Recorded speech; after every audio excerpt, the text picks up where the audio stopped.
Eu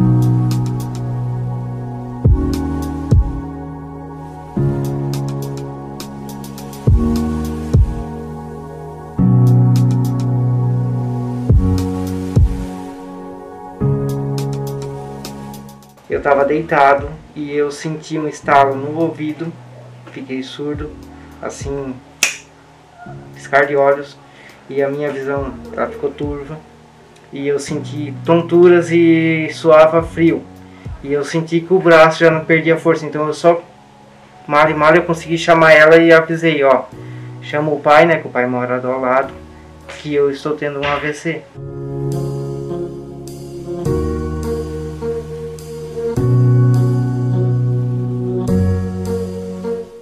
Hoje é Dia Mundial do AVC, o acidente vascular cerebral. Aqui no CER, Centro Especializado em Reabilitação da Unesc, 90% dos atendimentos são de pacientes que tiveram AVC. Pacientes como o Alexandre. E nós vamos conhecer como é esse atendimento. A doença cerebrovascular está associada com a obstrução do fluxo sanguíneo às células, do cérebro. Existem, as formas hemorrágica, que é menos comum, e a forma isquêmica, que abrange cerca de 80% dos casos. Essa forma isquêmica, ela está realmente associada com essa obstrução ao fluxo sanguíneo. A forma hemorrágica seria um sangramento ou um rompimento do vaso. A sonda de alimentação, eu só não fui sonda urinária, não fui para as fraldas, mas o meu lado direito praticamente morreu. Eu não mexia mais nada, nem um dedo, uma unha, nada. Nós vamos fazer uma consulta de enfermagem, nós vamos levantar as demandas que esse paciente está nos trazendo e aí nós vamos, em equipe multiprofissional, trabalhar em todas essas áreas que o enfermeiro levantou.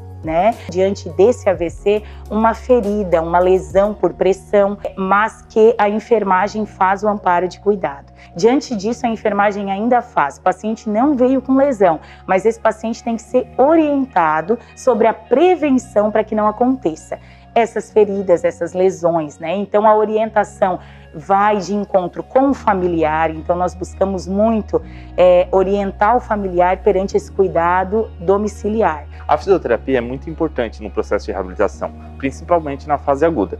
Ela é responsável pela modulação do tônus, que é uma das sequelas neurológicas do AVC. Aqui eu recebi um tratamento completo. Quanto tempo durou esse seu tratamento? 6 meses.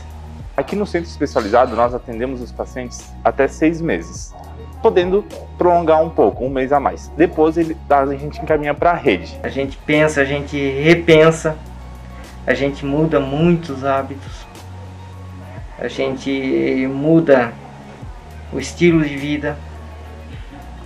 Então assim, a gente aprende a viver. Dependendo do tamanho da lesão e da localização da lesão, esses pacientes podem ter mais dificuldades de deglutição ou de linguagem, Então, por exemplo, se o AVC acomete o lado esquerdo do cérebro, a tendência é esse paciente ter uma dificuldade de linguagem. Então, ou não se comunicar, ou não compreender, E a FAM trabalha nessa intervenção. Se pega mais uma região de tronco, na região posterior da cabeça, Esse paciente pode ter uma dificuldade de deglutição, que a gente chama de disfagia, Então, quando o paciente tem dificuldade para engolir, precisa usar sondinha, então a FAM também trabalha nessa parte de reabilitação da alimentação, De 10 a 34% dos pacientes sofrem de depressão após um AVC. Como isso atinge bastante os aspectos emocionais, pode acabar interferindo no processo de reabilitação do paciente e também da vida da família, O retorno às atividades também pode ficarem prejudicados. O AVC normalmente ele tem causas associadas e nós podemos trabalhar na diminuição tanto da questão das sequelas quanto do índice de mortalidade, prevenindo essas causas.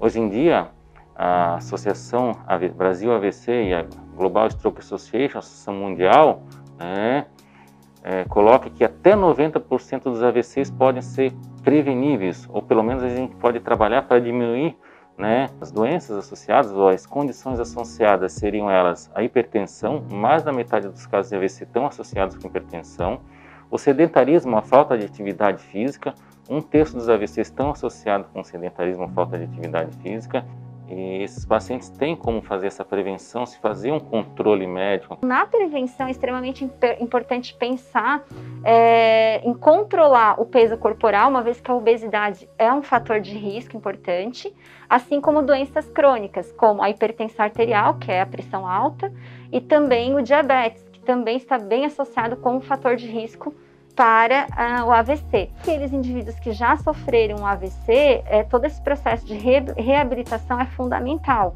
onde a gente vai trabalhar também da mesma forma a individualidade, uma alimentação equilibrada, o controle do peso e também dessas doenças que muitas vezes esses pacientes apresentam associadas. Não é sempre que se tem uma segunda chance.